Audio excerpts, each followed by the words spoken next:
Good evening, everyone. You are with Mike McCoy right now on campus at the beautiful University of Miami. I apologize for the weather that for the weather right now. I can't do anything about it, but we're going to try to make this quick. Got a special guest on the line with us. We got Brian Monroe, former Canes punter from what was it, Brian? From '05 to about '09, I think. '03 to '03. '06. '03 to Yeah. '06. I apologize about that. And Yeah, you so feel my grade. It's all good. Brian Monroe with us, and it's going to be a good time. This is going to be a really unique interview. I got some pretty funny questions lined up for him. We're going to get to know Brian a little bit. And so everything good, man? How's quarantine been treating you? Man, everything's good.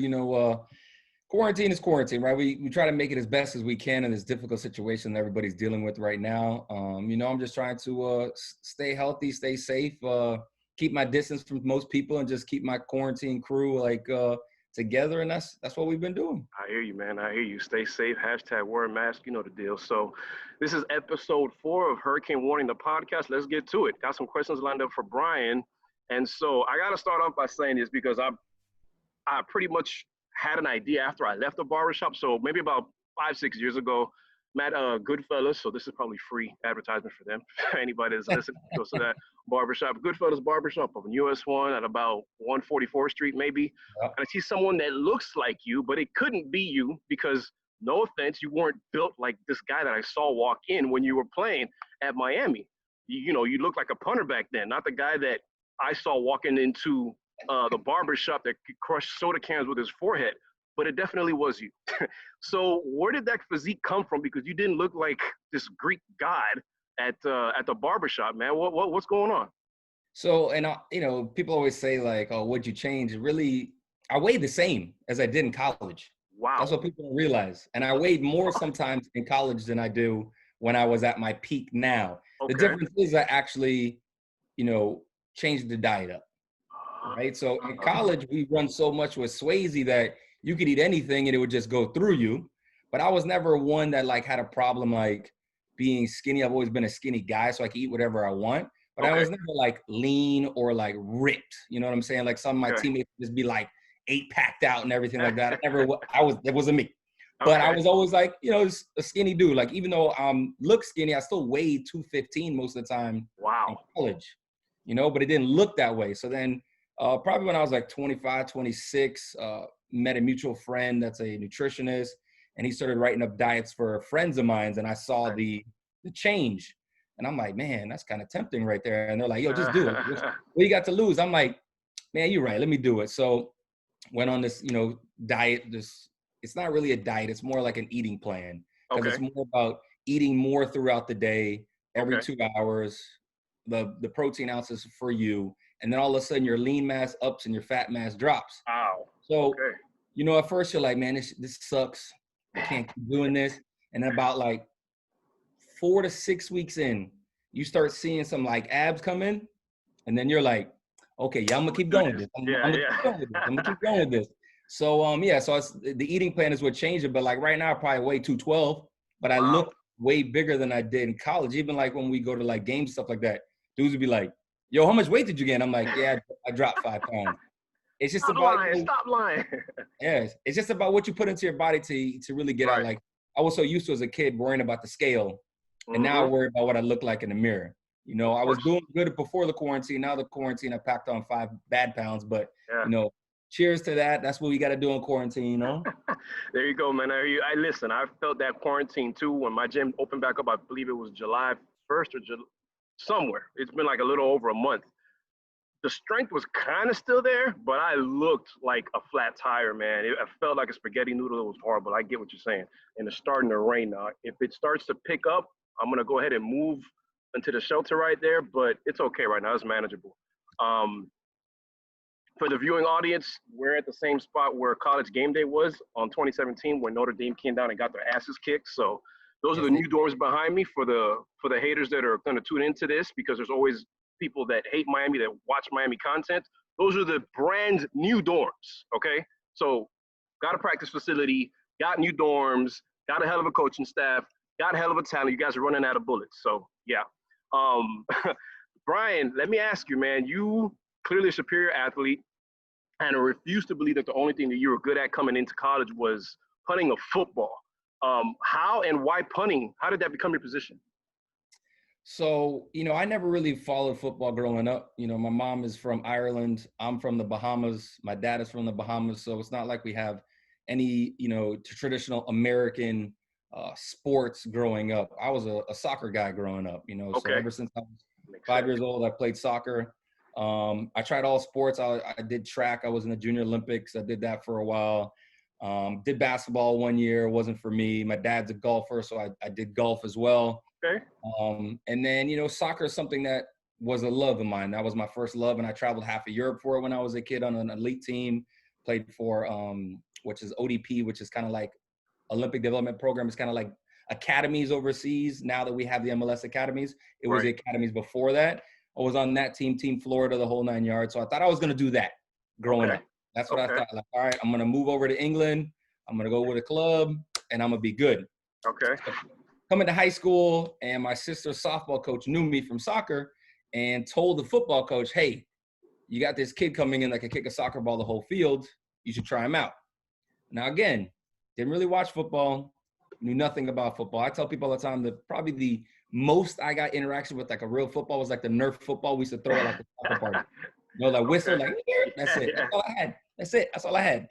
So he came in. We have PE in the summertime because I was in a magnet school, Palm Beach Gardens High School. So what they did was they like you to get your PE out of the way going into your freshman year so you don't have PE and you do your magnet course. Okay.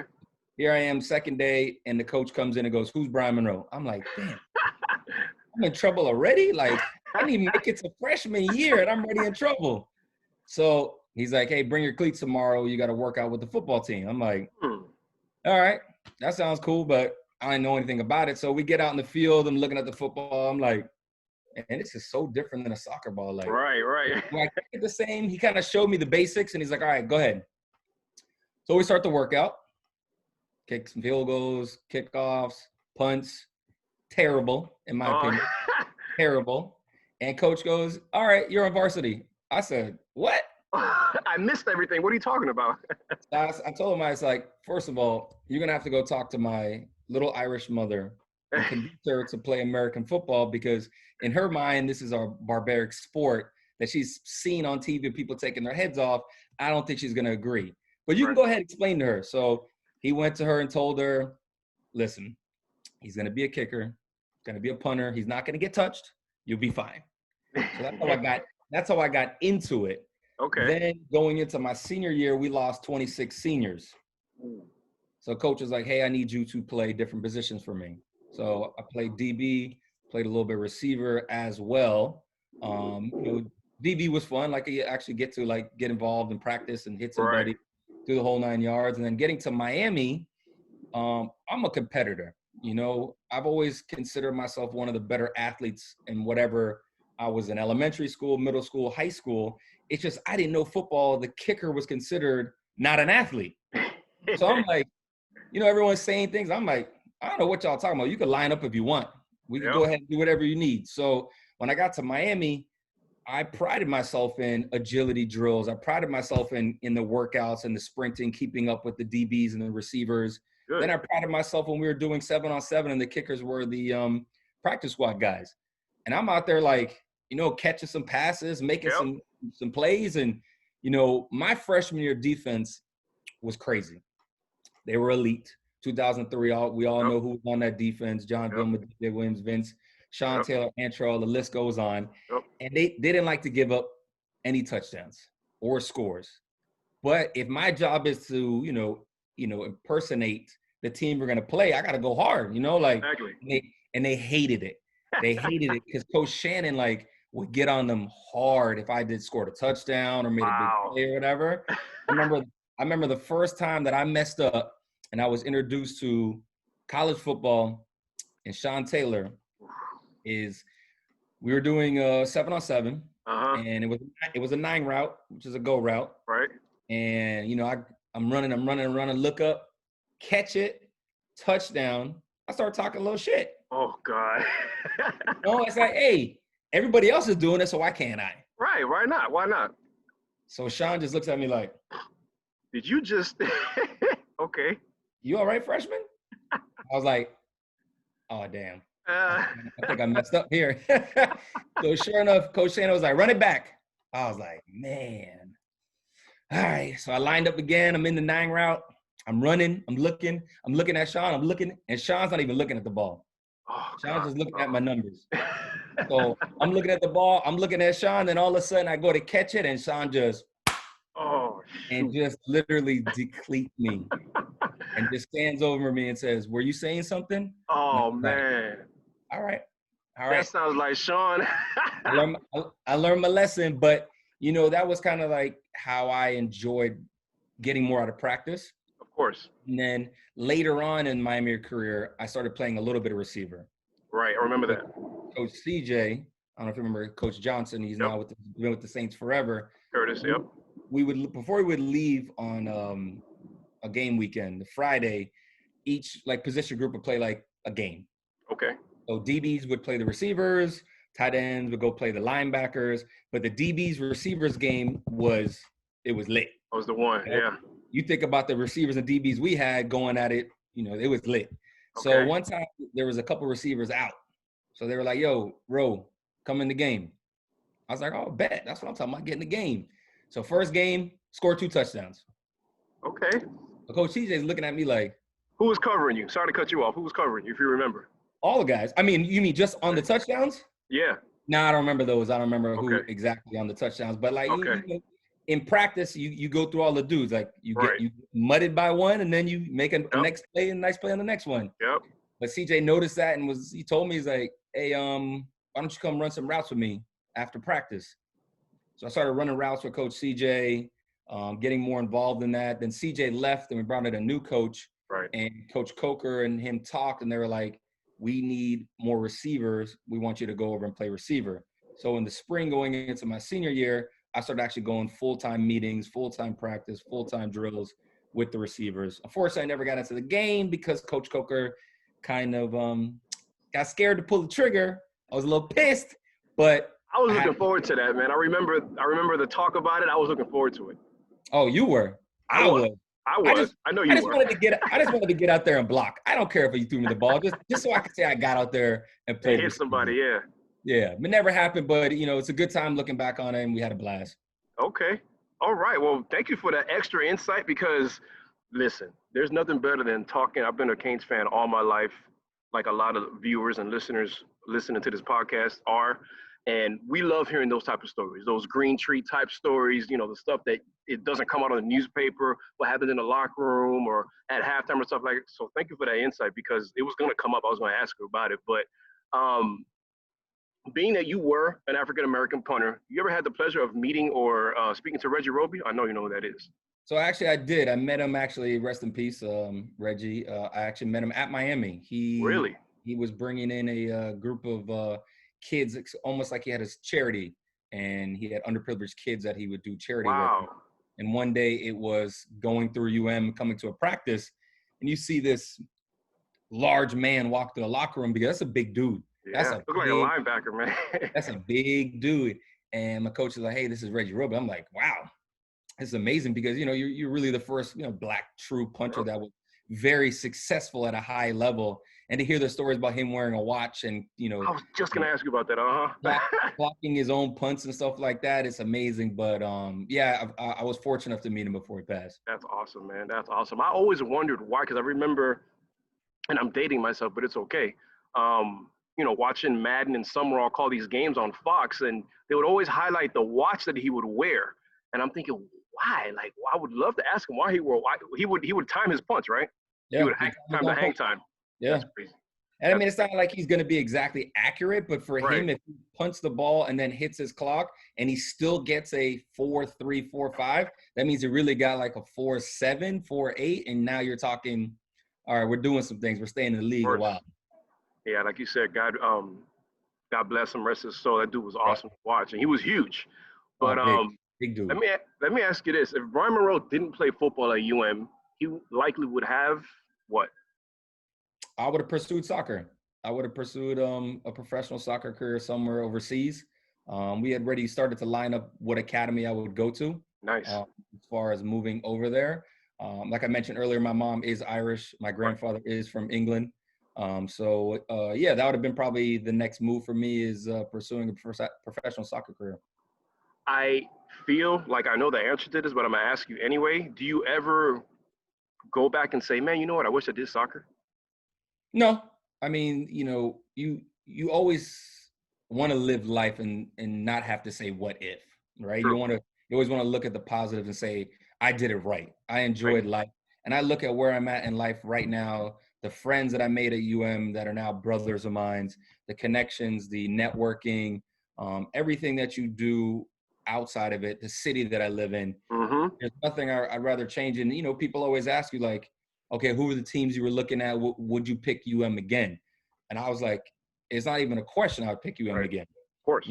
You look at, and I said, okay, let me ask you a question. Where'd you go to school? They're like, I went to Florida. I said, where do you live? They're like, Miami. I go, okay. So you went to go do your little school, but then you came back to the city. Exactly. We did the thing down here. We made our connections, and now everything that we do down here, we have so much networking that we do down here that is amazing. So many doors open up, and if you're actually willing to meet and willing to just sit down and talk to somebody, you can do so much in this city. And the problem is a lot of times when you're young, we're immature coming into college, freshmen, you think you're the man, you think you're immature.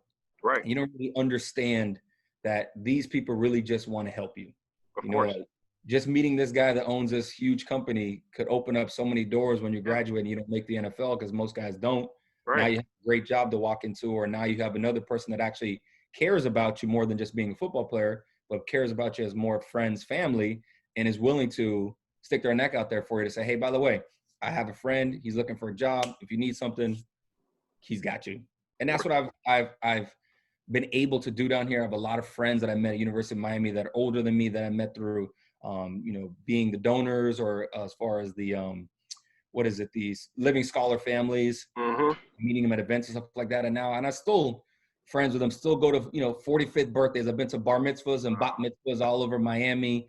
And it's a blessing. And I think that's one of the great things about University of Miami. Of course, man. And you know what? Say it louder for the people in the back, because like you said, I mean, you're immature, so it's kind of like a phase thing coming into college. But if, these 17, 18-year-olds coming out of high school would realize that some do, some take a little longer to, then they know they really don't have to go anywhere. You got a premier institution right here, learning institution.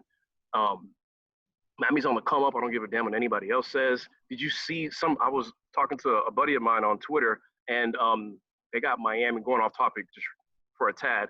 They got Miami playing, I forgot who in the pinstripe this season. That's just not going to happen. Miami's on the come up athletically for football. New buildings popping up on campus. And like you said, the networking. That's probably the most undervalued thing when you think about when you're coming in as a freshman, period. And I mean, it does wonders, and I'm sure you can speak to that. So good point. Yeah, of course there's not a lot of kids out there that have taught about networking when they were in high school, right? No, I didn't. unless your parents are in that field or successful in that type of thing, most of my teammates don't come from, big time family, successful millionaires or whatever. You have your middle class people, you have people that come from poverty, and really it's something new to them. But you learn those things at University of Miami, and it's amazing thing how many people actually want to help you and truly care about you. And then you actually open your mind a little bit more and say, okay, this is actually kind of cool. I'm learning something new about this and that. And one thing I love is I love learning new things. I love just, you don't look like me. Let's have a conversation. What are you a pro in? Okay, perfect. Let me pick your brain. Even though I know nothing about it, I want to know nothing. I want to know everything about it. Right. And I think that's a unique thing of University of Miami as well, is that we got people from all over the world coming to University of Miami. I mean, I remember one of my classes, we had one of my teammates was looking at, we had an Asian girl. She was bad, super bad. And she walks in, she's all Marc Jacobs Louis out or whatever. And she had that like Marc Jacobs watch was the World, the one back in the day. I remember that, whatever. My boy's like, I'm going to holler at that. I'm like, yeah, holler at that. So we walk outside. She gets in a brand new 4-door Bentley. I was like, yeah, man, we had some different times down here, man. But it was awesome, man. The culture that we have down here, I wouldn't change it for the world. Of course not. And you know what? To piggyback on what you said, come to Miami and kind of everybody's, family or whatever. And it doesn't have to just be an athlete thing, because you were very, very accommodating. I reached out. you retweeted something of mine, that interview with John Square, DM'd you, and then you used the word, hey man, we're all Kane's family. And it spoke to me. And I was like, I'm not even an athlete. This guy does, all he knows is my Twitter name. So good point on that. And, I can speak truth to that. So I appreciate that. That love is totally true. We're live on this Zoom call, episode 4 of Hurricane Warning, Mike McCoy and Brian Monroe, former punter of the year. And we're just going over everything, man, having a good time so far. I don't know if you guys can still make out the backdrop, but I'm sitting here in the courtyard where College Game Day was in 2017. New doors behind us, Lake Osceola to the left. Nice evening. The rain has slowed down, which is good. But so I wanted to ask you, kind of answer my next question on, speaking just now, but can you talk about your official visit and how crazy or not crazy it was? If there were any type of Willie Williams recruiting saga type stories you can share? Who was your host?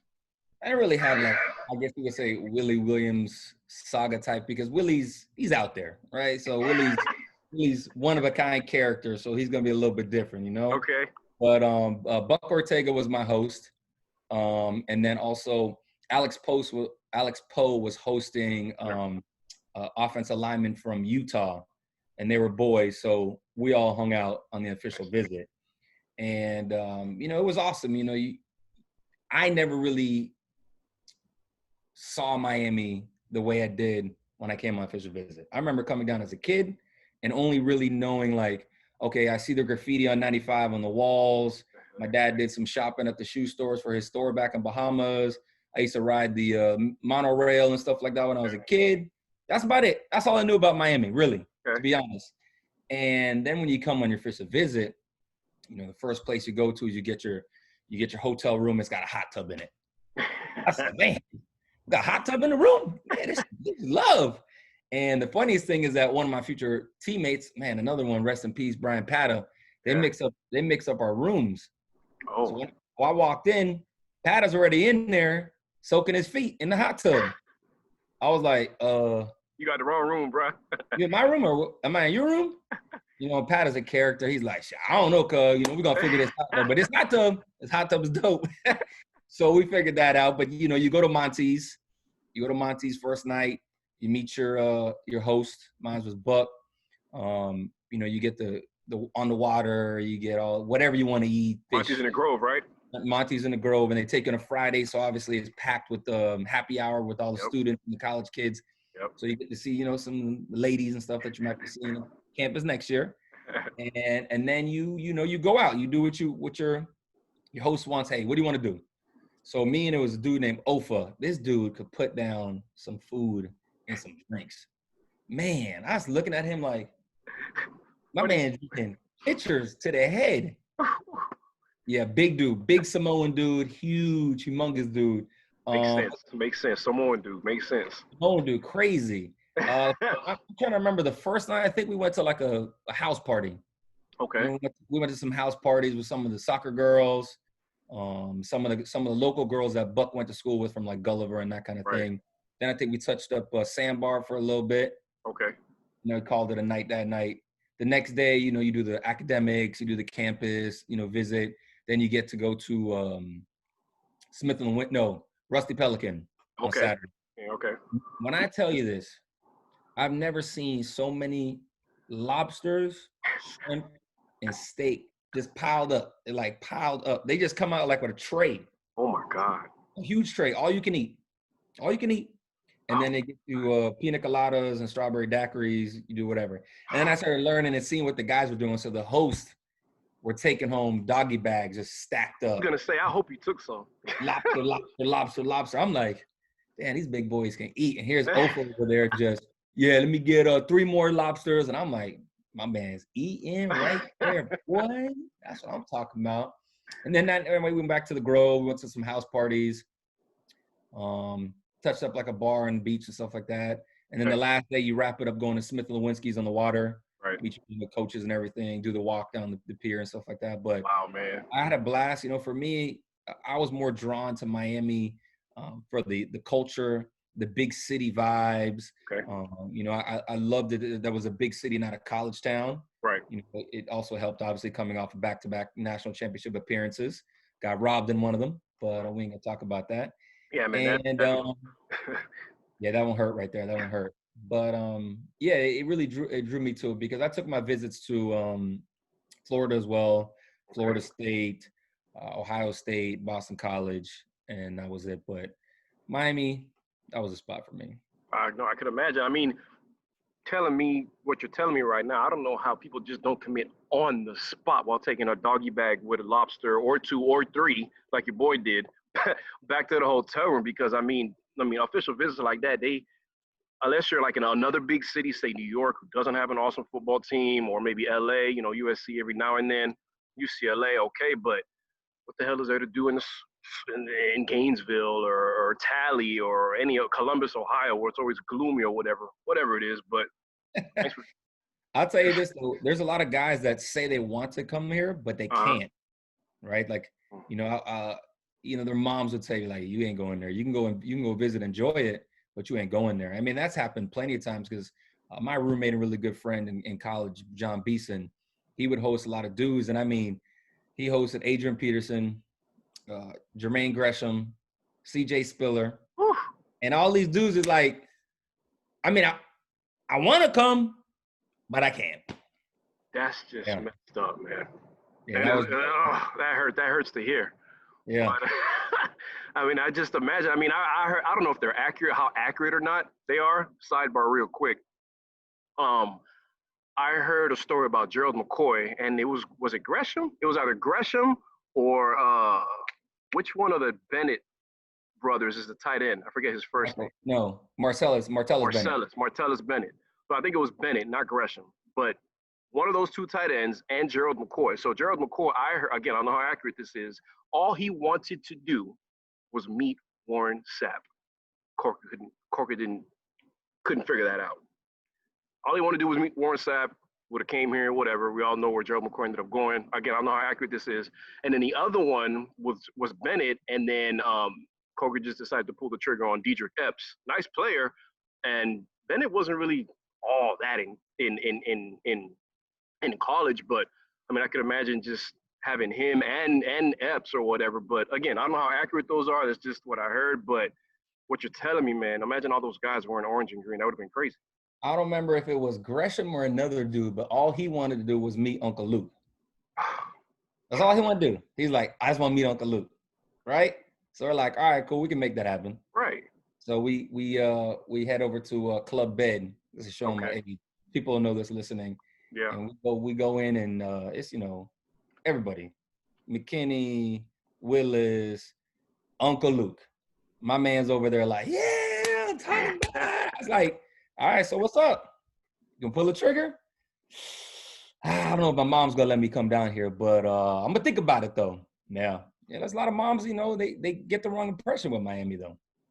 That's a bunch of, man, I would have drove him to the airport right there, man. Like, come on, man. You go this far, you better commit. Like, here's the paper right now. We're gonna sign this and then act like it's being signed on TV on National Signing Day. But that's just. But you gotta remember, there's a lot of dudes do free vacations down here.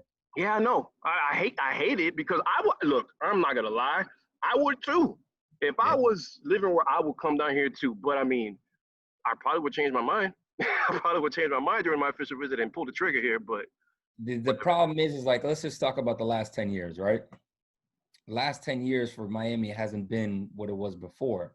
So it's hard to tell kids that were, 4 and 5 years old when the last time we have actually been very dominant. Right. To say, yeah, man, come to Miami and win and blah, blah, blah, and when they haven't seen that. Right.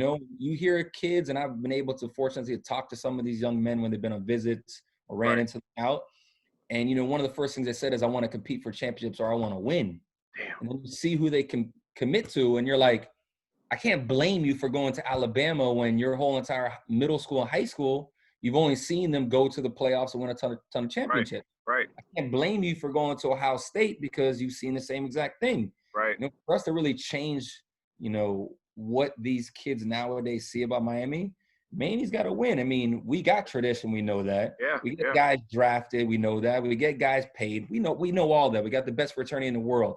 That only holds weight for X amount of recruits.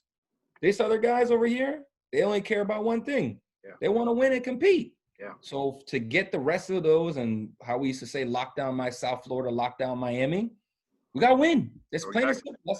That's all you can do. You got to go show these recruits, hey, by the way, 10-win seasons every year. You're winning the Coastal. You're competing against Clemson to win ACC, and you're fighting for a national championship.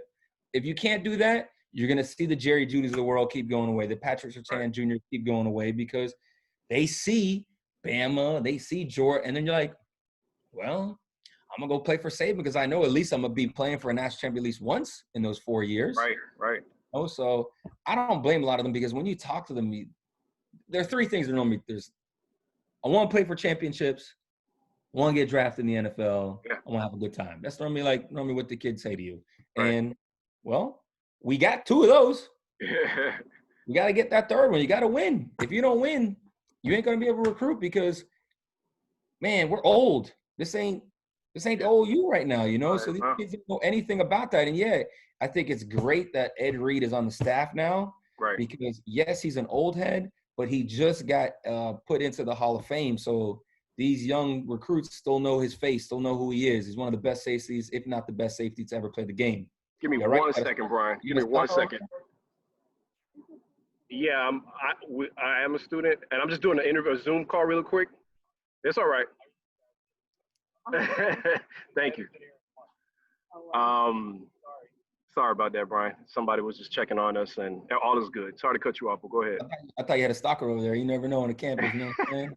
I hear you, no, man. I think it's great that Ed's there now, because not only is an old head and a great player, but you have these guys that are in school right now that just saw him get inducted to the Hall of Fame for the NFL. Right. Just saw him be all over the field and see that. Okay, listen, if you don't think he's the best safety ever to play the game, he's top 2, top 3 at worst. And who wouldn't want to learn from a guy like that? And not even just learn on the field, but just sit back and watch film with him because learning in the film room is the most educational tool. And a lot of times you really don't understand that until you're older or you get into the league. But he's going to be able to implement that into these young men to say, look, this is what I was able to do against Tom Brady. This is what I was able to do against Peyton Manning because I watched film. We're going to teach you how to watch film and get tendencies from the quarterbacks or the receivers. They like to do this on third down. They like to do these route combinations. We're going to be able to teach you X, Y, and Z. And a parent's going to be like, shoot, if Ed Reed's going to teach him that, there ain't no better hands than that. Exactly. So better hands for a secondary. It really isn't. I'm glad you said that, man, because there was not one lie in anything that you said.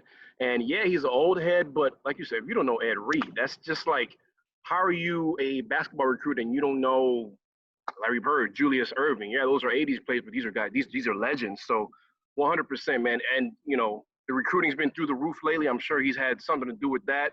So, hell of a point. Next question I wanted to ask you, awesome work on 790 and 560.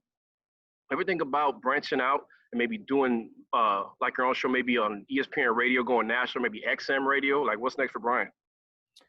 Yeah, there's potentially for some XM and then creating a podcast with my boy Beeson. So that might be in the works right now, and have a little fun with that. Oh man, listen. I'll be a subscriber. You'll have tons of subscribers. I'm sure there's going to be tons of stories, tons of guests with that. That will be something. So be on the lookout for that, Canes fans. Something between Rowe and Beeson. So that'll be great. What's the next one I had here? Okay. Coaching? Is that maybe in your potential future? No. No. Hard pass. No. I like to give back, right? I like to coach individual guys. Like I've coached some kickers and punters in the area.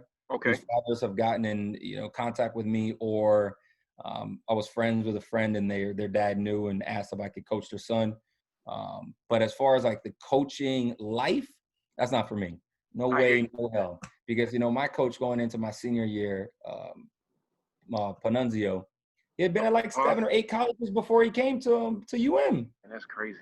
Yeah. And then he went to Bama. He was there for like 4 years. Then he went to the Eagles. Then he's now back at Bama. It's like, I don't want that for me. A lot of moving, yeah. No, good point, man. I enjoy teaching kids and young men. I enjoy giving back. But as far as that lifestyle, I just couldn't do it. You got to really, really love it. Your family has to be okay with it because, like you said, a lot of change. And you get a lot of heat from it may not bother certain coaches, but you get a lot of heat from people and media and whatever. So I don't blame you for that one, man. That's like everybody was asking about Chucky. When is he going to get out of the booth? When is he going to get out of the booth? And I'm thinking, why the hell would he want to get out of the booth? The guy's having the time of his life on Monday Night Football. I said, hold on. He's probably making $3 to $4 million, and he's working 16 weeks of the year. Exactly. And all he's got to do is literally work 3 days of the week. Prep, fly in, showtime, get out of there. Yep. That is the perfect ideal job for any football guy. I mean, it's perfect. But $10 million a year, I think that would get me out of the booth as well. Yeah. Hey, listen, money talks. That green speaks to everybody. But I got an interesting story here. Situation, and I wanted to ask you about it. Still on the 795-60 tip. So, Jeff, if you're listening, man, this is, you know what I'm talking about. So the Nebraska team, or the Nebraska game, when they came down here, we lost to them one year, and then it was a home series. They came back down here, and we beat Nebraska. So on the way out of the stadium, we won the game, and I was pissed. I was pissed because we almost lost the game. Like that's where we were up big time and we let them come back, right? Yeah. So I'm setting up a question. Almost got into a fight with my very best friend, Jeff, after that game. It was funny because we're walking out, and it was getting heated. And there was no liquor involved. It's getting heated. So we get back to the car where we were tailgating at. Then we started to drink, but we were still okay.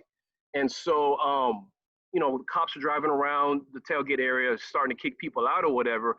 And he pulls it down his window, and me and Jeff were like, getting puffy in the chest. And bro, like, nah, man, like this, that, and the third. And he was like, but we won, Mike. I'm like, bro, it's not about, we won, but we can't keep playing like this, this, that, and the third. So then the cop pulls down his window. He looks at it. He's like, y'all not fine. Y'all just talking about the game. And it was just so funny because we looked at each other. We started laughing. The cop drove off. I wanted to ask you ever had a moment like that where you disagree with Rashad Butler on some things? Because I hear you guys, and you're not always going to agree on everything. There has to be a moment that you probably wanted to rip his ears off. Oh, yeah. I mean, that's the beauty of radio, right? You got to have a co-host that you don't agree upon with everything because it makes for, radio gold. But, yeah, we disagree on a lot of things, especially when it comes to, like, Dolphins and the Heat and who's going to finish where, who's going to finish here. And, there's a couple of times where we've been like literally gone to it, like to blows almost. But, when we get off air, we laugh about it.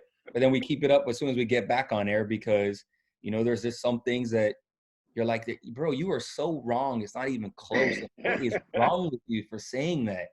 Like, there's no way you can believe that. And yeah, he believes it. But, that's Rashad for you. Rashad's real stubborn. I'm sure you follow him on Twitter and you see how he goes back and forth with fans and stuff like that. I'm like, I ain't got time for that. I can't do that. I just can't do it. It's not in me. There's no way. But, I hear you. But yeah, you got to have some times where you got to argue and you want to rip the person's head off. Yeah, just having somebody that you agree with all the time, that'll probably make for some boring shows. But I had to ask you that because I was thinking of some questions to ask you. I said, let me ask him this because him and Rashad, they make a good team. So thanks for answering that. And I kind of knew the answer, but I wanted to hear from the horse's mouth. Yeah. Excuse me. Talking to John Square last Friday, and that was an awesome interview. He said that some of the things that they did, to kind of keep the team loose or whatever was this get off the chain dance.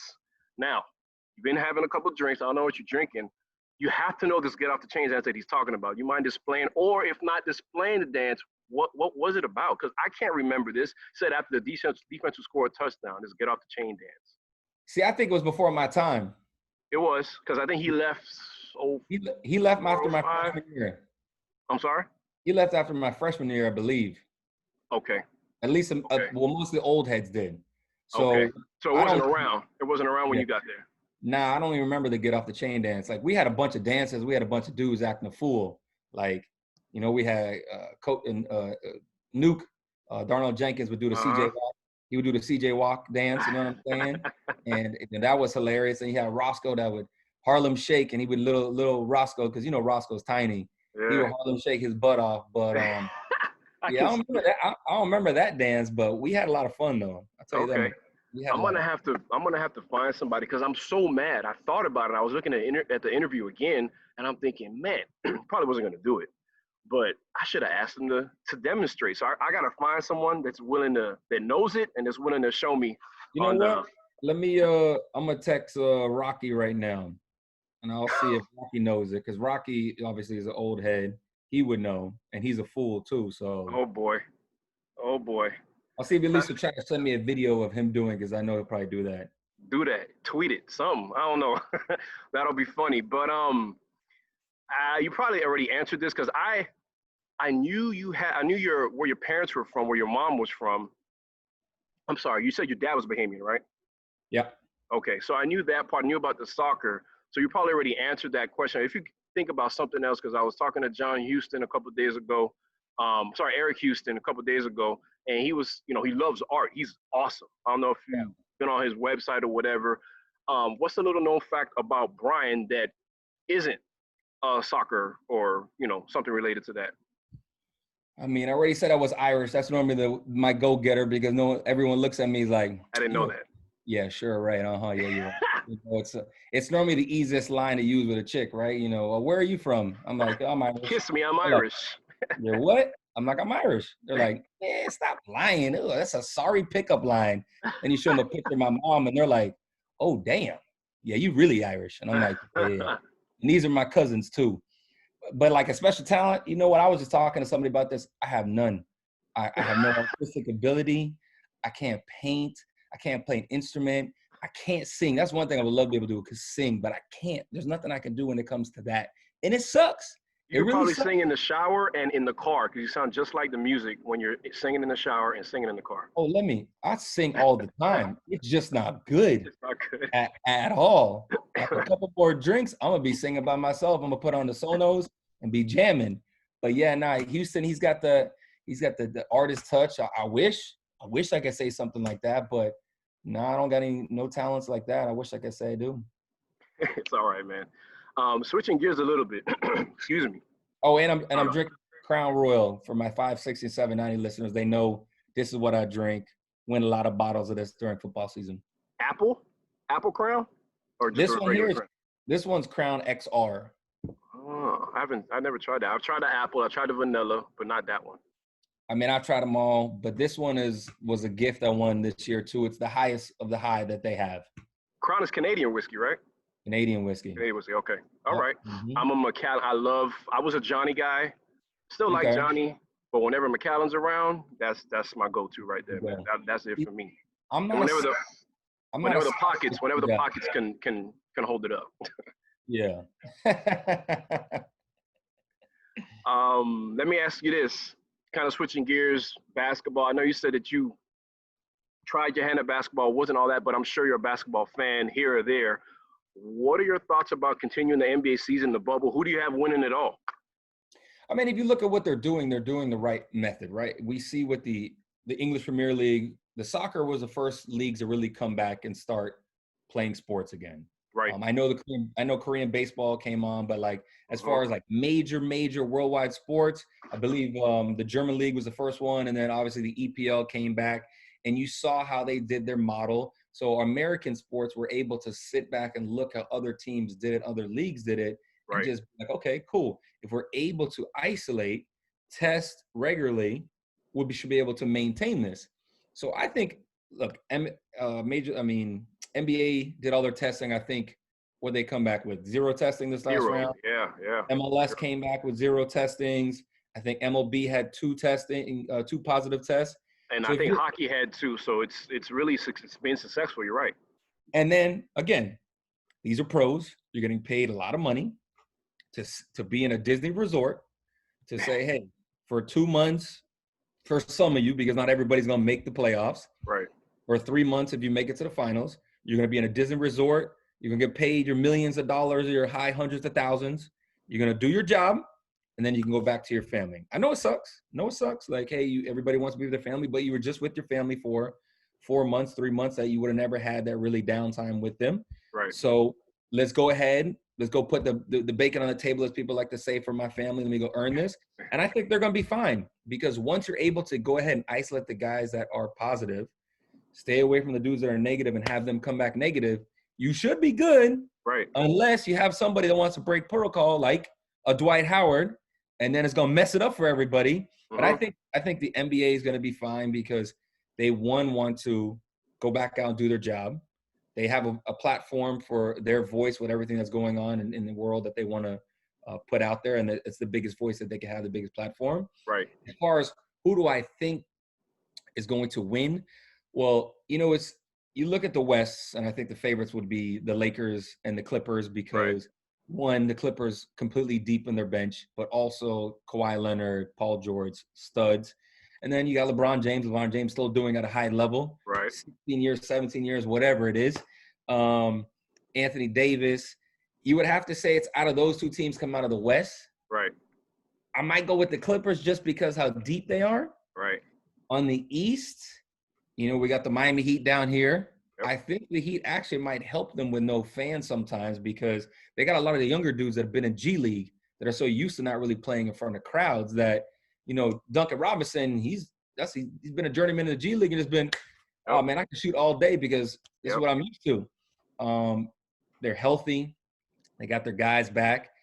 They beat already Milwaukee Bucks a couple times this year. Right. Yeah. And it's not even Milwaukee that really scares me for the Heat to come out of the East. It's more of like Boston Celtics, the Raptors, those young guys that the Celtics have. They're deep, they're athletic.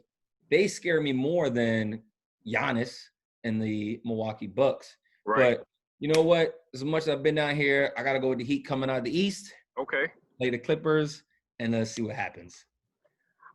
To me, I and it's hard to pick one team coming out of the East. All of the teams that you mentioned can make the Eastern Conference Finals. So I honestly don't know. I hate to admit it because I'm not even a Golden State fan. All right, but it really bothered me that they lost last year because of how they lost. That was like their JV team playing out there. So, congrats to the Raptors. They did what they were supposed to do. You better beat a team that is, a mash unit at that point. You better win. So they did what they were supposed to do. But I don't know why, but they're kind of creeping up on they could kind of make it out of the East. But to me, the NBA champion is between the Western Conference Finals and Battle of LA. To me, that's, to me, my Bulls are not even in Orlando right now. So that's, it's not even worth talking about them. But that's what I feel. I think it'll be the Clips.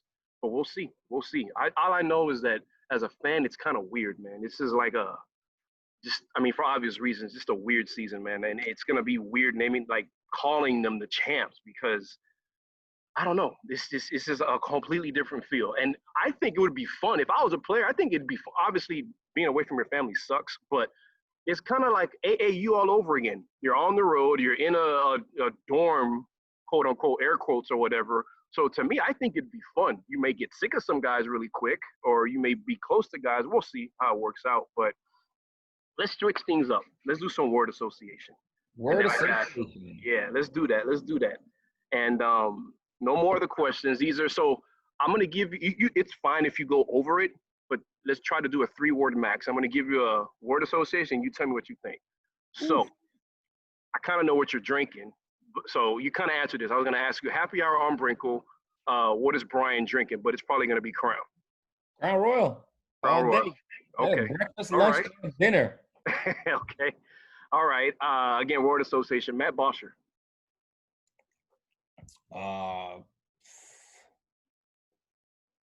Beast. Okay. Fuck that. You know what? That's fine because the way he took down that dude on that tackle. Against against the Panthers? Yeah, man, that should write him a ticket to the Hall of Fame right there. What about Lewis Headley? Freak show. Freak show. Okay. Harder. I saw this on Twitter, and my answer before you hear the question is Steph, and I'll tell you why after you answer. But harder to game plan around. Shaq, Mike. Mind you, I'm a Bulls fan. Shaq, Mike, Bron, or Steph. Harder to game plan around. Harder to game plan around? Yeah. Let me tell you why I say Steph. Sorry to cut you off. Man, I say Steph because I said Steph simply because he's the only guy that's going to make you guard 30 feet. Shaq, you double and lose, or you single cover and lose. MJ, there's no game planning around MJ. And Bron, you want me to be honest with you? I don't understand what's so hard about covering him or game planning around him. But my answer was Steph. Yeah, but he's a physical freak, so you can't keep him out of the lane.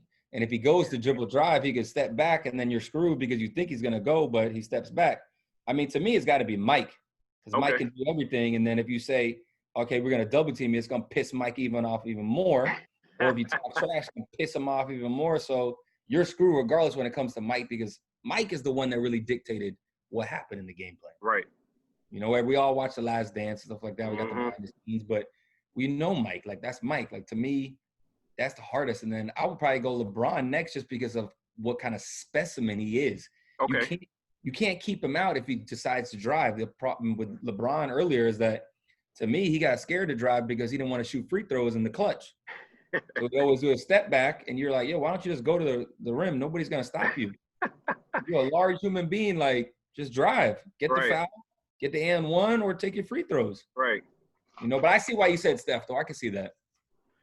Yeah, I mean, just because even on an off day, you gotta respect, because he could make you guard 30 feet. But that's one of those questions that you're really not wrong.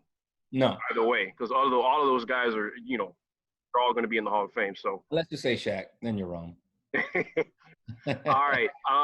Again, word association, running through the smoke. Amazing experience.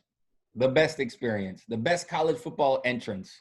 That's 3 different That ones. for sure it is, because I'm sorry. I mean, it's cool over at Death Valley and Clemson, but somebody's going to bust their ass one day. And I just think that it's going to be funny if and when it happens. But it's cool, whatever. Virginia Tech is cool, but that's smoke. And then people start to copy it. That's how you know that it's the best entrance in college. We were the first ones ever to do the smoke. Of course. And I'll give Clemson that. They got a dope entrance. At nighttime, they got a dope entrance. And I always tell people the loudest game I ever been involved in or went to was Clemson versus Miami up there when we went into triple overtime. Yep. That was loud as hell. So I'll give them that. But the smoke, nah, you ain't topping that. I gotta piggyback off what you said, because I was watching that game. A lot of viewers are gonna watch this podcast when it drops. A lot of us were watching that game.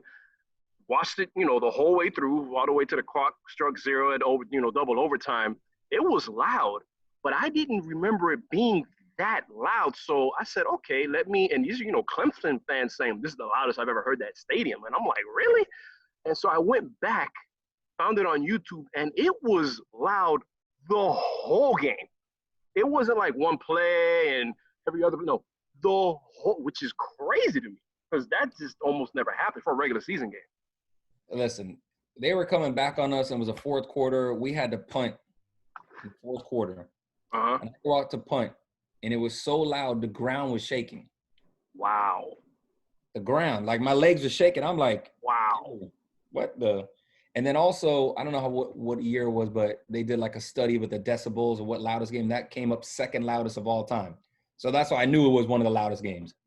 See, that I didn't know that part. What I did know about, decibels or whatever, interesting point. Thanks for bringing it up, because I didn't know that. The earthquake, I'm sure you've heard of it, the earthquake game in LSU. There was some game that they played 1980 something. I forgot who they were hosting, but there was some play, crowd goes crazy. The seismograph machine across campus registered a tremor on campus. That's how loud that place got. So that's just amazing. But I hate to do this to you, but I'm going to ask you, because I remember exactly where I was and what I was doing. I was watching it, and it was one of the most empty feelings I've ever had in my life. Word association, Monday, September 5th, 2005. What's that? It was a Monday. It was December 5th, 2005. Miami goes up to FSU. Kyle Wright drives them down the field. Worst experience of my life?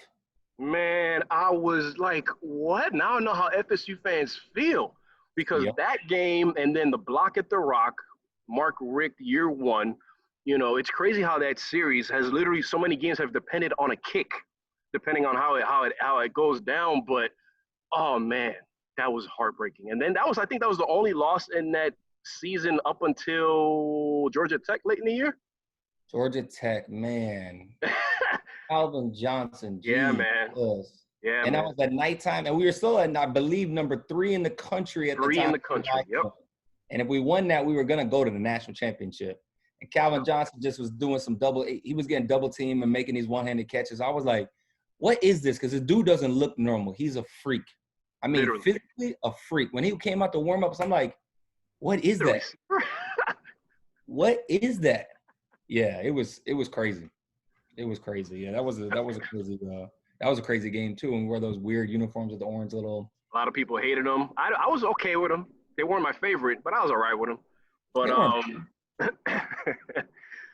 now, if I stood up and I looked to my right, I could see the building. Again, wrong word association. Mahoney's down the street. Stanford's down the street. 7th floor crew, word association. I plead the fifth. I'll take it. I'll take it. That's fine. You know what? That's fine with me. That's fine with me. I like that answer. Now, the funny thing is, I wasn't even involved in it, right? Because it was, I know we're going off more on word association, but it was the non-travel guys that year that was involved in it. I was a travel dude as a young dude because I started. Okay. And the thing was that these dudes were either injured or they were redshirting. Right. And they, just having fun while everyone else is gone. And dude had a studio in his dorm room and they make a song. And then it didn't come out until the guys that were on it were like prominent players in college football. So the dude that wanted to get some pub off of it, he released it. And then that's when it went crazy, when dudes were actually like good players instead of just like redshirt freshmen sitting in the dorm rooms doing nothing. But yeah, that was hilarious. I still get asked about that song all the time. It is absolutely hilarious. And, like you said, it was just a bunch of college kids in a dorm room having fun. Like, people were trying to make it a big deal. But it was Miami, so it was a big deal. So I'm going to go back to basketball on this. J.R. Smith dribbling the timeout in game 1 of the, 2018 NBA Finals? Word Association.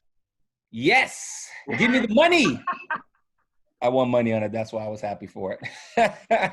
Oh, my God. And then everybody knows the meme that Braun, that whole, what are you doing? That was hilarious. Then they start adding the Hennessy bottles and stuff like that. So yeah. Sweetest victory as a Cane.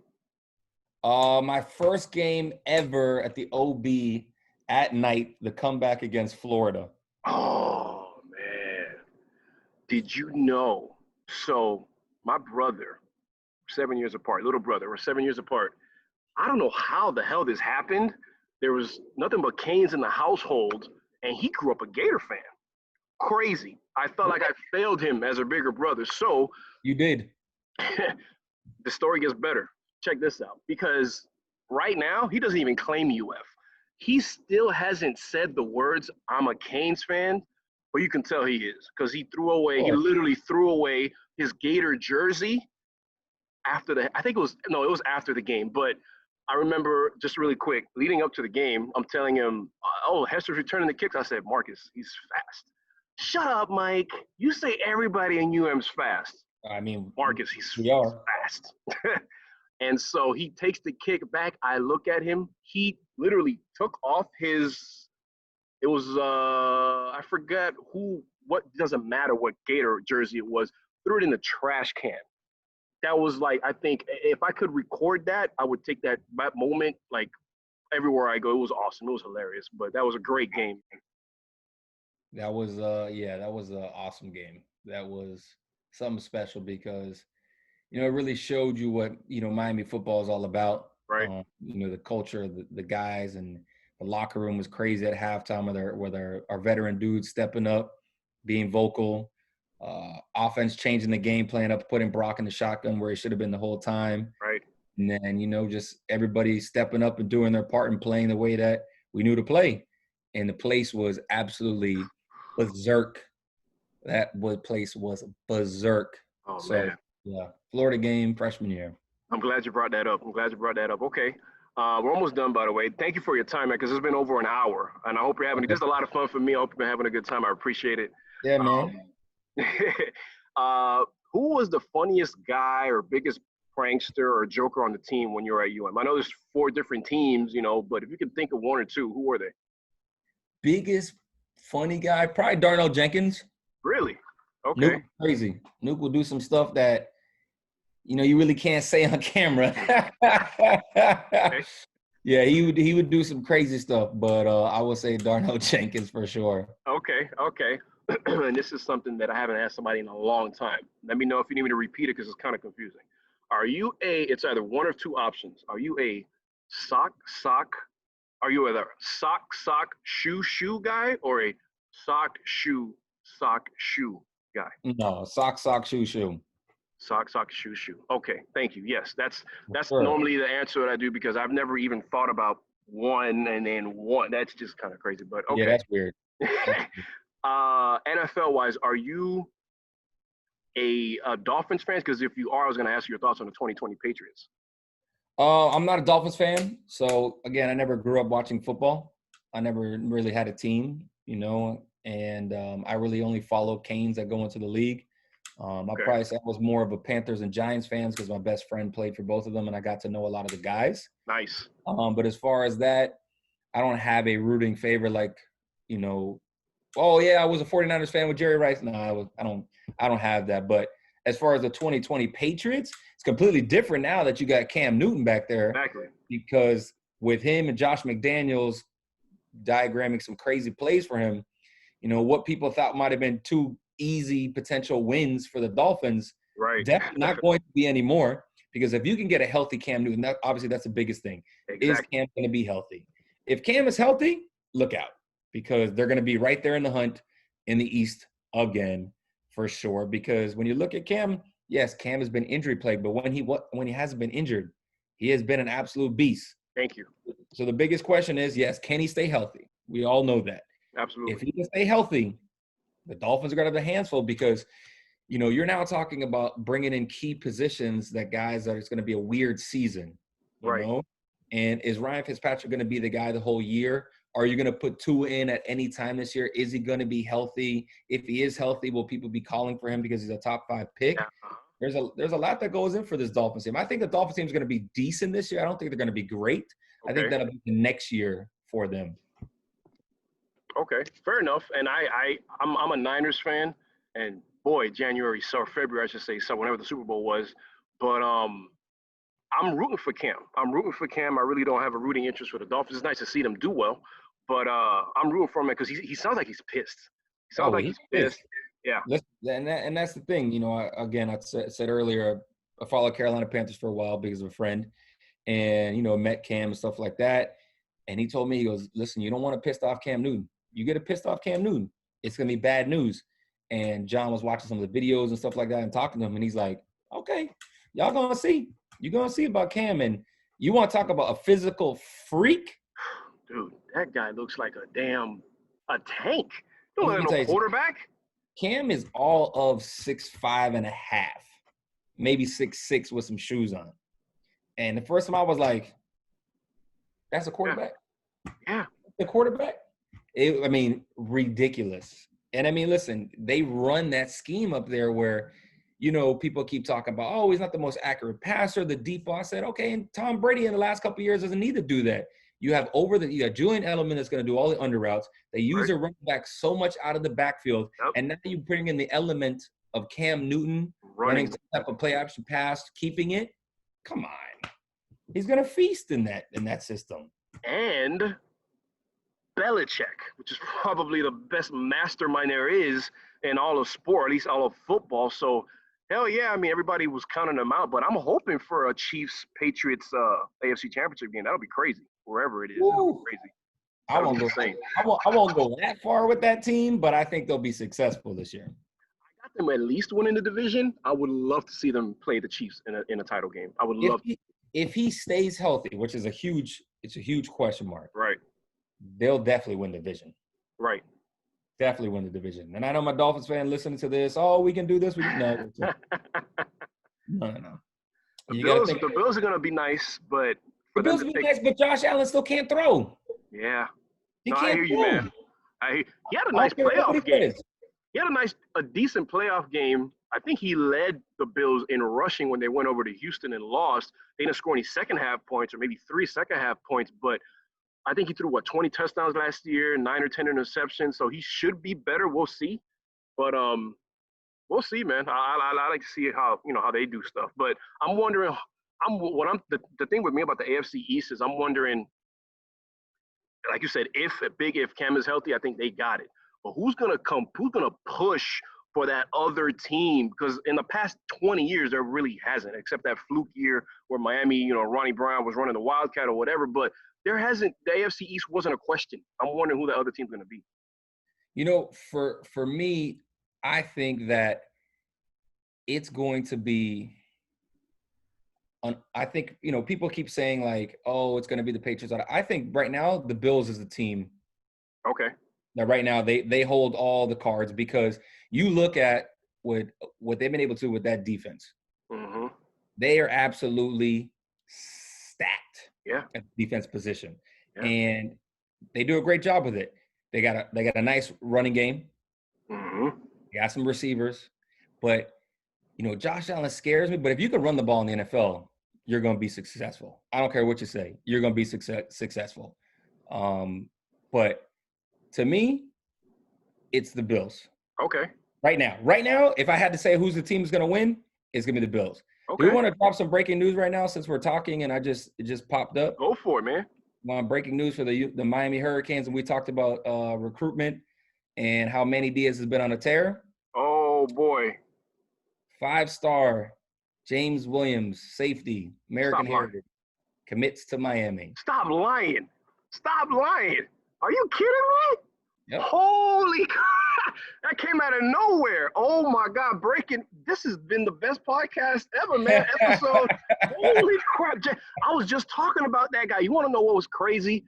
If you haven't had a chance to listen, I was talking to Larry Bluestein on Saturday, and I asked him about James Williams. He said eventually he thinks he's going to have to put his hand in the dirt because he's huge, 6'5", 220. And I'm thinking, I hope not. And Larry Bluestein's thing was, I don't think he could cover guys like Brevin Jordan at the next level, but we'll see. But then some people at Paradise Camp last year said that he did a pretty good job on Washington, the crazy, freakish tight end that committed to UGA. So we'll see, but still, the fact that Miami's able to keep a 5-star local guy home, which Miami, that guy has been escaping Miami forever. That's huge. Thanks for that. Holy crap. I can't believe it. He was my favorite guy in the class. So for me, you look at a James Williams, right, and you say, okay, he's 6'5", he's a ginormous safety, and the name that everybody wants to come up with, because they say it all the time, is he's going to be the next Sean Taylor. Okay, right. Let's just stop that right now, because I've seen and heard this with all types of recruits, as far as Derwin James from Florida State. Thank you. Yeah, great safety, not Sean Taylor. Oh, man. When we brought in Ray Armstrong before, huge guy, but Sean is completely different. It's a very, very special cat when it comes to being an athlete and being a guy. Okay. When you look at a James Williams and the way that the NFL is moving, the way that college ball is moving, with the spread, you would expect him to move, okay, first step, you're going to go to outside linebacker. Whether we're going to run a 3-4, traditional 4-3, I can see you as a 4-3 outside linebacker being able to cover a Brevin Jordan. If you are a safety and you got athleticism like that, you should be able to go ahead, gain 10, 15 pounds. If you're 220 right now, get you to 235 and fly. Now, if you are somebody more like an Alan Bailey, who was a 245 guy, I think, coming in, and you have the freakish athlete ability to say, hey, I'm going to gain 30 pounds and put my hands down, you're going to make a lot of money. You're going to make a lot of money. But to me, his first step is going to be outside linebacker at the college level, because you only have to gain really 10 pounds. Even he doesn't really have to gain that if he's 220. Not even, And if you're able to say, hey, I can put you here, and sometimes I need you to cover the tight end, or I need you to get off an offensive lineman and get in the backfield with your speed and athleticism, we're good. But if you keep developing as far as, hey, sophomore year, offseason, next thing you know, you gain 15 more pounds, and now you're like 250? All right. Well, let's see what you got if we can get 10 more pounds, put your hand in the dirt, and be the next Greg Russo. Oh, my God, man. Oh, my God. I can't believe this just happened. Because you want to know what? Can you hear me? Yeah. Oh, okay. My phone's just blowing up with the commit, so that's why. No, some message came across the screen, but I'm hoping he's Isaiah Simmons. That's what I'm hoping, that he can play slot corner, safety, linebacker, everywhere. That's what I'm hoping. You would hope that, but do we run that defense that we would use Isaiah Simmons like that, is the question, right? Because they moved Isaiah Simmons all over the place. Everywhere, right. Now, we haven't had a guy in recent years that you could say with Manny Diaz that he's moving from safety to striker to outside linebacker to up on the line to blitz. And so we haven't had that. No. So would he utilize him like that, or would he keep in one position? I can't answer that question because I haven't seen it. Right. They use Isaiah Simmons as, hey, go in the slot, cover him, go outside, boom, come on the line and blitz. Okay, now you're going to be the Will linebacker. Now you're going to be the Mike linebacker. Right. You would ultimately love to say, hey, I could put James Williams anywhere. If I can't get him on the field right now because the safety room is deep, great. Put him at outside linebacker. Yeah. Great. Put him at the striker position. Like, just get him on the field because you just want to get your best athletes on the field. Now, does this give us the run that we need in the next couple of weeks to get those Palmetto, It has to. Leonard Taylor and the rest of those guys? Because you see now that I know it sucks. The pandemic is terrible, but you see a trend happening where guys are staying closer to the family with this thing going on, or guys are moving back closer to home and transferring because of the uncertainty of what's going on. Right. Do we see a run? Because I know, one commits August 1st, August 6th. Taylor's committing on August 6th. He's committing August 6th. The cornerback, Marshall, he's committing August 1st. August 1st, okay. So if we get – listen, if there's 5 of them, just give me 2. Agreed. I'll be happy with – just give me 2. Agreed. So you're telling me if Coach Manny Diaz is able to get James Williams, 5-star, and let's just say the corner or the defensive tackle, I would ultimately love the defensive tackle. Right. Because right now we haven't had a huge Vince Wilfork, Warren Sapp D tackle in a while. We've had a lot of good ends. I want that athletic defensive tackle to help us up the middle. I'll take him over the corner all day. Right. But yeah, I mean, listen, this is huge news for Miami and recruiting. And listen, they're on a tear. Wow. Now can we get some damn football this year so we can watch it? Oh, my God. And I'll say another thing, and this goes without saying, but you cannot win 7-8 games after this recruit. Say everybody sticks, even Thad Franklin, because he's throwing with FSU and everything. You got to win minimum. You have to win 10 games. You have to make it to Charlotte. You have to. Well, you're not gonna win 10 games this year because they're not gonna play 10 games. Oh, you're right. Well, they got to make it to Charlotte. How about that? We canceled 4 already, so now we don't know if we're gonna add a couple more games. But let's just say it's a weird year and it's an 8-game season. Right. That means you got to win 7. You have to. You got to go undefeated in the ACC. You got to win the division. You got to beat UNC. That's for sure. I don't see what the hell the big deal is. I honestly don't know what the infatuation is with UNC. They were 7-6 last year. They needed a miracle play to beat us, and everybody's talking about the next coming of whatever. I mean, you look at what Mac Brown's been able to do in college football's. It's about one thing: do you have a quarterback? Yeah. Right. Yeah. That's the infatuation about them. They got a quarterback. Sam Howell lit it up last year. He set records as a true freshman. Their scheme is perfect for him with the spread. They got receivers. They got 2 dudes right now on the Bednarik Award, Blitzoff Award. They got studs. They're doing a great job in recruiting. But when you look at it, we easily should have won that game. Where the kicker and guys that understand the defense, because, we were going back and forth on the radio about this the whole time. Okay. And fans are like, man, the defensive coordinator sucks, blah, blah, blah. And I go, do you know what they called on the defensive scheme? Because, by the way, they called it right. The players did not execute. They both went in on an out route. Simple as that. So that one I can't put on the coaches. Some other stuff I could put on the coaches. On that play call, no. Sorry, they called the right play. You just didn't execute it. Why? You're young. You were young then. We had Frierson starting was for second game after Florida or whatever. Yeah. You're young, so that's going to happen. But we have De'Aaron King now. That's what we've been missing. That's what I'm saying. We got a quarterback too. We have been missing a dynamic quarterback because, yes, we've had the guys like Stephen Morris that lit it up back in the day and the Brad guys of the world. Yeah. But the difference is they're not dynamic, right? They did great arms and stuff like that. But college football is changing. You need a dynamic guy to say, hey, to how bad our offensive line was last year, we need somebody that's able to get out of situations when the line breaks down. And if you watch De'Aaron King back in Houston, I remember watching him and being like, damn, dude like this. This is the dude. This is the dude.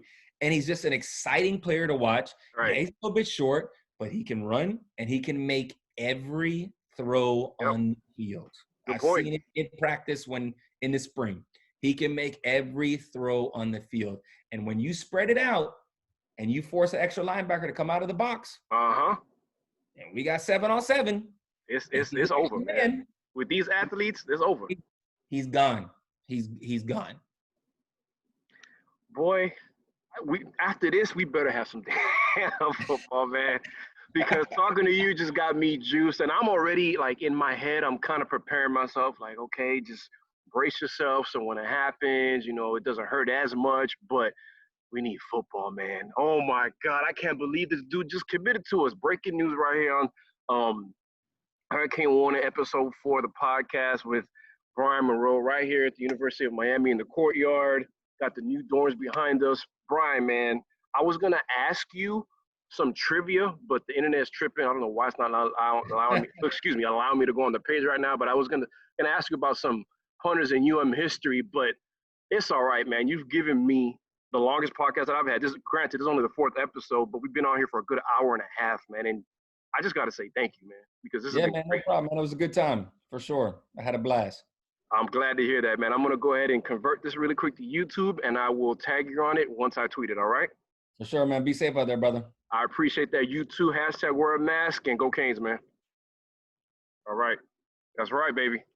Take care, man. Yeah, man. Take it easy. All right. And that was it, ladies and gentlemen. I mean, wow, there was a lot to unpack there. Still here, you got the dorms behind me. And again, I'm in that same area where College Game Day was in the crew back in 2017, where Notre Dame came down for a scrimmage. So it's been fun. I can't believe we've been here for an hour and a half. Thank you for everybody. I'm going to put this up really quick, and everybody stay safe. Go Canes.